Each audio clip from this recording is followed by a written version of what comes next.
Bonjour à tous. Aujourd'hui, après la vaccination, on va voir un deuxième mécanisme qui permet de moduler le fonctionnement de notre système immunitaire, c'est l'immunothérapie.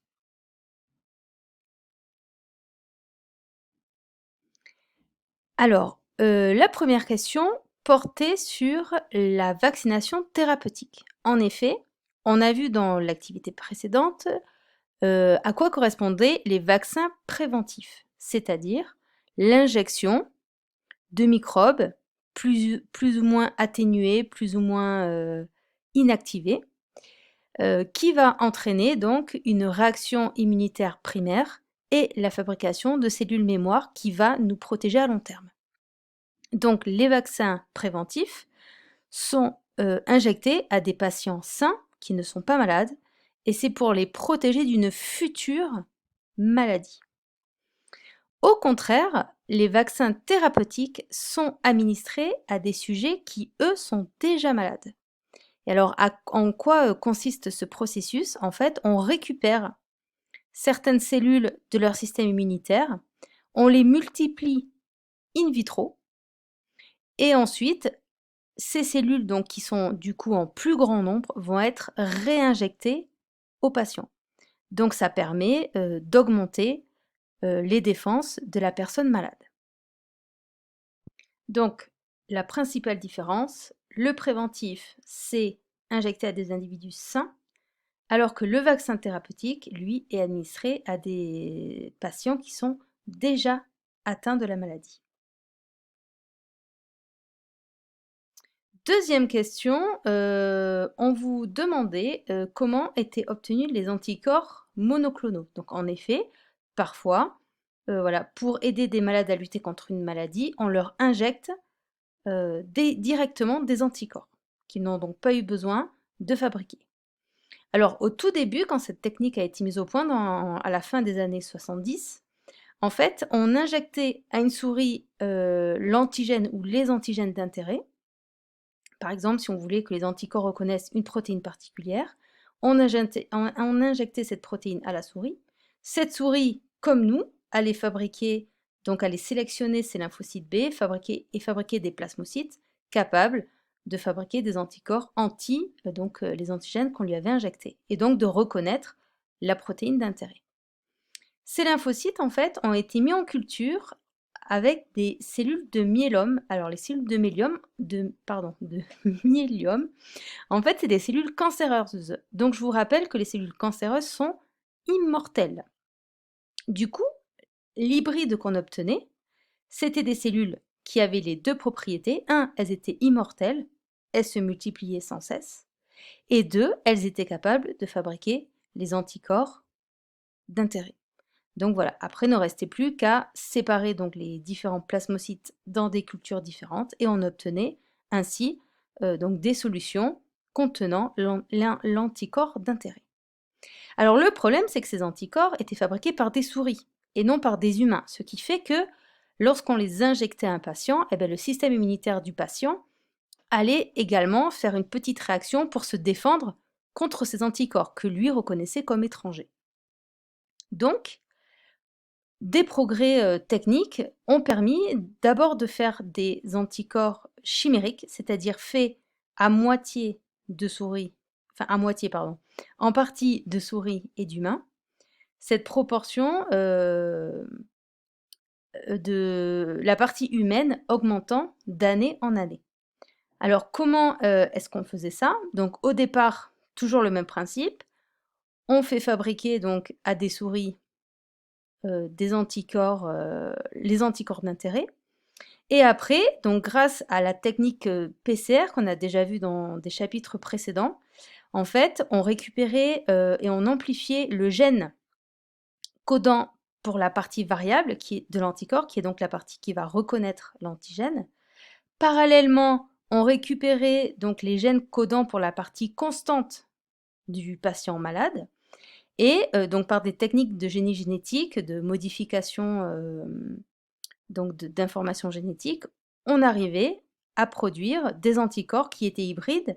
Donc la partie constante était d'origine humaine, donc ne déclenchait pas de réaction.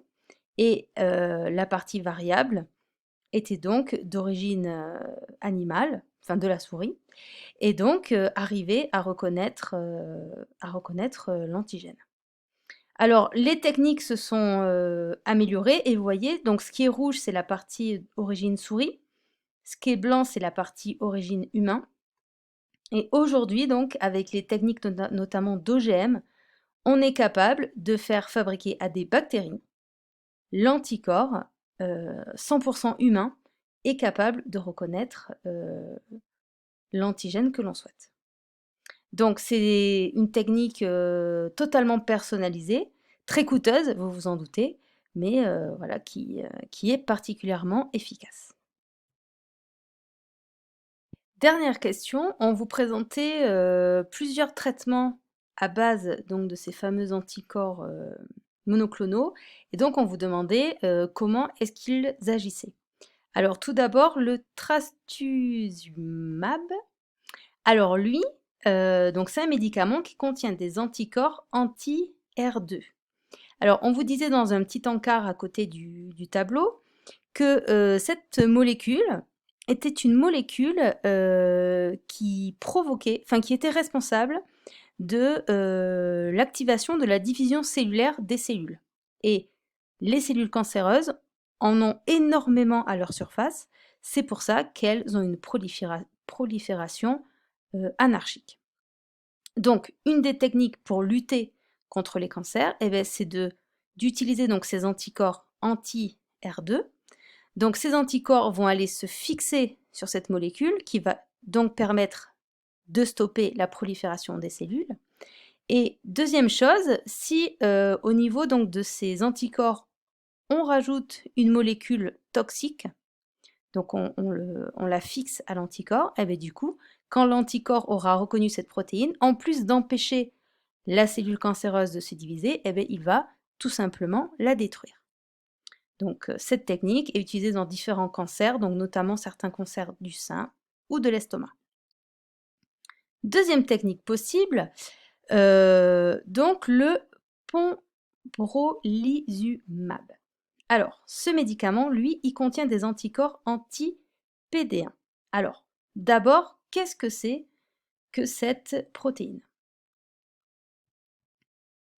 Alors, on revient un petit peu en arrière, vous vous rappelez, les lymphocytes T sont activés par des cellules présentatrices d'antigènes.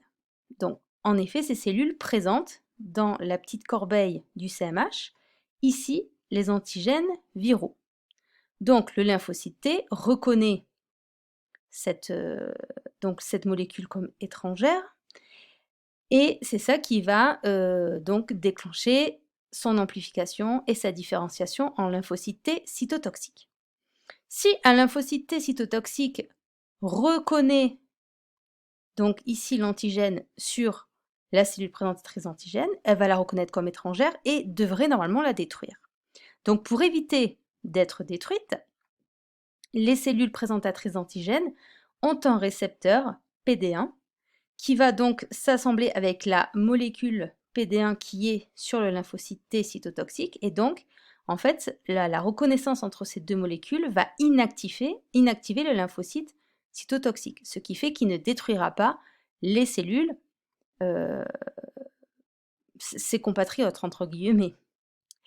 Et alors le problème, c'est que les cellules cancéreuses, elles ont aussi ce récepteur, ce qui fait qu'en fait, le lymphocyte T cytotoxique va bien les reconnaître, va reconnaître que cette cellule n'est pas normale, sauf qu'il ne pourra pas la supprimer puisqu'elle a ce récepteur qui inhibe l'action de lymphocyte T. Alors si on revient sur notre traitement donc avec les anticorps, donc c'est ce qui est représenté ici.